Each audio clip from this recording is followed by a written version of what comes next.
Hi guys, welcome back to my video. ಬನ್ನಿ ಇವತ್ತು ಮನೇಲೇ ಈಸಿಯಾಗಿ ವಿಪ್ ಕ್ರೀಮ್ ಹೇಗೆ ಮಾಡೋದು ಅಂತ ನೋಡೋಣ. ಈಗ ವಿಪ್ ಕ್ರೀಮ್ ಮಾಡೋಣ. ನಾನು ಈ ಕಂಪ್ನಿದು ವಿಪ್ ಕ್ರೀಮ್ ಪೌಡರ್ ಎತ್ಕೊಂಡಿದ್ದೀನಿ. ಬನ್ನಿ ಹೇಗೆ ಮಾಡೋದು ಅಂತ ನೋಡೋಣ.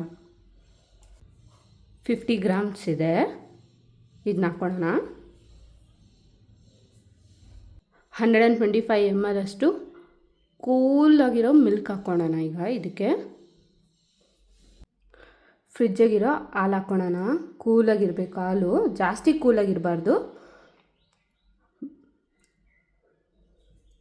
ಈಗ ನೋಡಿ, ಇದನ್ನ ಹಾಕ್ಕೊಂಡಿದ್ದೀನಿ. ಇದರಲ್ಲಿ ಬೀಟ್ ಮಾಡ್ಕೊಳ್ಳೋಣ ಈಗ ಚೆನ್ನಾಗಿ.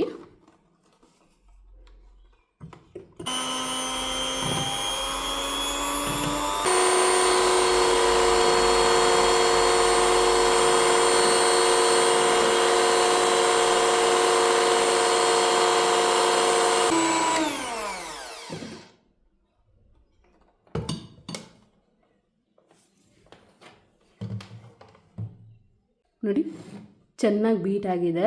ಇದನ್ನು ರಿವರ್ಸ್ ತಿರುಗಿದ್ರೂ ಚೆಲ್ಲಲ್ಲ, ಅಲ್ಲಿವರೆಗೂ ಬೀಟ್ ಮಾಡ್ಕೊಬೇಕು. ಓಕೆನಾ? ಈಗಿದು ರೆಡಿಯಾಗಿದೆ. ಇದೇ ಥರ ಎಮ್ಮಿ ರೆಸಿಪಿಗೋಸ್ಕರ ನನ್ನ ಚಾನಲ್ನ ಸಬ್ಸ್ಕ್ರೈಬ್ ಮಾಡ್ಕೊಳ್ಳಿ, ಲೈಕ್ ಮಾಡಿ, ಶೇರ್ ಮಾಡಿ, ಕಮೆಂಟ್ ಮಾಡಿ. Thank you for watching.